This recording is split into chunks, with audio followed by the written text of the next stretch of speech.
अब हम आपको पूरे सिलसिलेवार तरीके से बताते हैं कि 24 फरवरी उमेश पाल के हत्याकांड से लेकर अब तक क्या कुछ इस पूरे मामले में हुआ है, किस तरीके से इस कार्रवाई को अंजाम दिया गया और कौन कौन शूटर्स इस पूरे मामले में पकड़े जा रखे हैं। 24 फरवरी से लेकर के अब तक क्या कुछ हुआ वो अब आप जान लीजिए। 24 फरवरी 2023 को उमेश पाल की हत्या यहां पर की गई थी। उमेश पाल की हत्या को अंजाम दिया गया था शूटर्स की तरफ से। खुलेआम यहां पर प्रयागराज में उमेश पाल की हत्या की गई थी। उसके बाद 27 फरवरी 2023 ड्राइवर अरबाज यहां पर मारा गया था। ड्राइवर अरबाज जिसमें मारा गया। 6 मार्च को शूटर उस्मान मारा गया था, क्योंकि लगातार पुलिस की तरफ से तलाशी इन सब की जा रही थी। और यहां अब आपको बता दें 6 मार्च को जब शूटर उस्मान को मारा गया तो उसके बाद 13 अप्रैल को अतीक का बेटा असद मारा गया और अतीक के साथ ही 13 अप्रैल को शूटर गुलाम का भी एनकाउंटर कर दिया गया था और एनकाउंटर में दोनों ढेर हो गए।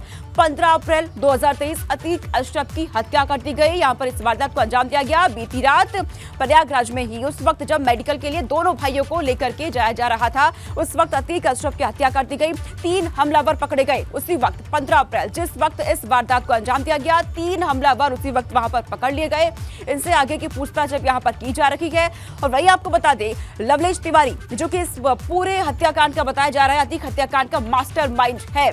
तो ये पूरा घटनाक्रम उमेश पाल हत्याकांड में अब तक क्या हुआ 24 फरवरी से लेकर ये पूरी तस्वीर आपके टीवी स्क्रीन पर। और इस वक्त खबर सामने आ रही है कि पूरे उत्तर प्रदेश में सुरक्षा व्यवस्था को बढ़ा दिया गया है। पुलिस की मौजूदगी लगातार हर जगह देखी जा रही है। गश्त बढ़ा दी गई है ताकि कहीं पर भी कोई भी अनहोनी ना हो सके। और इसकी तस्वीरें भी सामने आ रही हैं। ये तस्वीरें आपके टीवी स्क्रीन पर कानपुर की ये तस्वीर।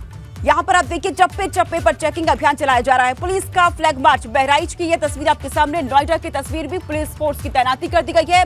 चेकिंग अभियान यहाँ पे चलाया जा रहा है। बाहर से आने वाले वाहनों की चेकिंग की जा रही है। बुलंदशहर की ये तस्वीर आपके टीवी स्क्रीन पर। सड़कों पर अधिकारी यहाँ पर उतर गए हैं। जिले में हाई अलर्ट कर दिया गया। एटा में रायबरेली, श्रावस्ती, शामली, चंदौली की ये तस्वीरें हैं। चप्पे चप्पे पर पुलिस फोर्स की तैनाती कर दी गई है। सड़कों पर एसएचओ का मार्च देखा जा रहा है। तो यूपी में हाई अलर्ट, पूरे यूपी में देखा जा रहा है हाई अलर्ट कर दिया गया है। पुलिस की तैनाती चप्पे चप्पे पर देखी जा रही है। भारी संख्या में पुलिस फोर्स तैनात है ताकि कोई भी अप्रिय घटना कहीं पर भी ना हो सके। और इस बीच सूत्रों के हवाले से जानकारी आ रही है कि यूपी सरकार ने एमएचए को प्रयागराज मामले की रिपोर्ट सौंप दी है। सीएम के साथ प्रमुख सचिव गृह की बैठक के बाद ये रिपोर्ट यहां पर भेजी गई है। तो ये जानकारी सामने आई है। यूपी सरकार ने एमएचए को प्रयागराज मामले की रिपोर्ट यहां पर सौंप दी है। सीएम के साथ ही प्रमुख सचिव गृह की बैठक हुई है और इस बैठक के बाद ये रिपोर्ट यहां पर सौंप दी गई है। तो यूपी सरकार की तरफ से ये रिपोर्ट अब एमएचए को सौंप दी गई है।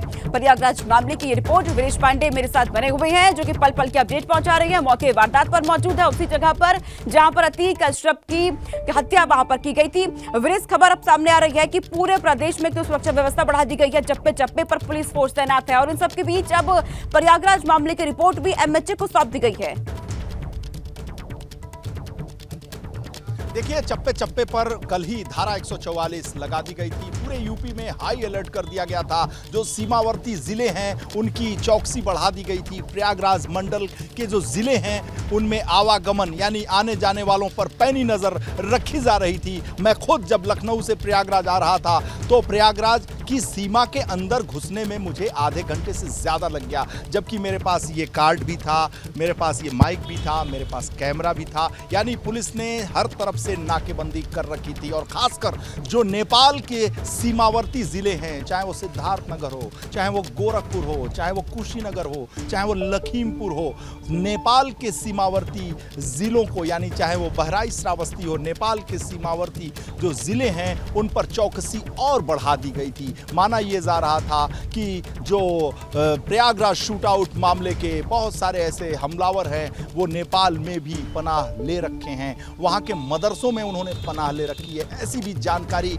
आईबी सोर्सेज के जरिए यूपी के होम सेक्रेटरीट को दी गई थी। और होम सेक्रेटरी संजय प्रसाद ने मुख्यमंत्री योगी आदित्यनाथ से मीटिंग करके 1 घंटे की मीटिंग के बाद पूरी रिपोर्ट तैयार करने के बाद प्रयागराज मामले की सारी रिपोर्ट केंद्रीय गृह मंत्री यानी केंद्रीय गृह मंत्रालय MHA ministry of home affairs यानी दिल्ली को भेज दिया है। दिल्ली को प्रयागराज मामले की रिपोर्ट सौंप दी गई है। कल 11:45 पर, जी हां, कल 11:45 पर संजय प्रसाद जो होम सेक्रेटरी हैं, फोन खटखटाता है, रिपोर्ट मांगी जाती है केंद्रीय गृह मंत्रालय से। केंद्रीय गृह सचिव जो केंद्रीय गृह मंत्री अमित शाह के सबऑर्डिनेट हैं, उनसे उन्होंने रिपोर्ट तलब की यूपी सरकार से प्रयागराज मामले में, क्योंकि प्रयागराज की संवेदनशीलता को देखते हुए, अतीक मामले की संवेदनशीलता को देखते हुए पूरे देश में कहीं स्थिति, कहीं कोई घटना न हो सके, इसलिए पूरी रिपोर्ट एमएचए ने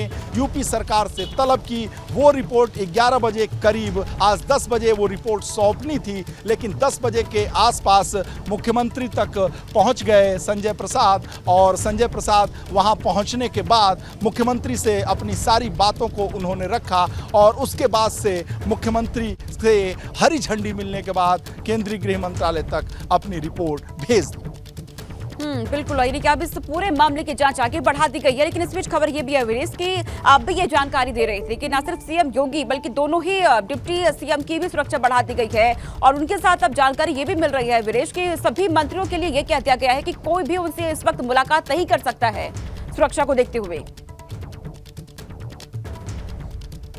देखिए, जो दोनों डिप्टी सीएम हैं उनकी भी सुरक्षा बढ़ा दी गई है। दोनों डिप्टी सीएम के जो कार्यक्रम हैं उनको भी रद्द कर दिया गया है। मुख्यमंत्री के जो कार्यक्रम हैं उनको भी रद्द कर दिया गया है। मुख्यमंत्री को संगठन के कुछ लोगों से मिलना था, मेयर और निकाय चुनाव के मद्देनजर उनकी मुलाकात होनी थी। दिल्ली से लौटने के बाद भूपेंद्र चौधरी और संगठन महामंत्री धर्मपाल सिंह के साथ उनकी एक बड़ी बैठक उनके आवास पर, यानी 5 कालीदास जो सरकारी आवास मुख्यमंत्री का है, वहां होनी थी, लेकिन ये बैठक अब नहीं होगी। संगठन की बैठक मुख्यमंत्री को करनी थी, उस बैठक में मुख्यमंत्री शामिल नहीं होंगे। मुख्यमंत्री की पूरी नजर केवल प्रयागराज मामले पर है। पल पल की वो जानकारी ले रहे हैं। हर 2 घंटे पर अधिकारियों को उन्होंने ताकीद किया है कि हमें रिपोर्ट चाहिए। प्रयागराज के कमिश्नर यानी पुलिस कमिश्नर रमेश शर्मा के वो टच में हैं। लगातार टेलीफोनिक वार्ता के जरिए रमेश शर्मा से वो रिपोर्ट ले रहे हैं। साथ ही साथ संजय प्रसाद, आरके विश्वकर्मा और DG special law and order Prashant Kumar, जी हां, डीजी स्पेशल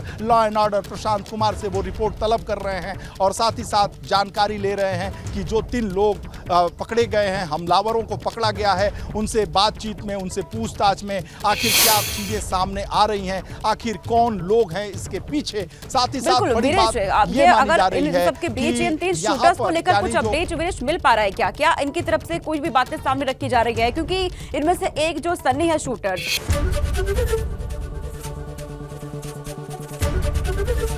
एबीपी गंगा, खबर आपकी, जुबान आपकी।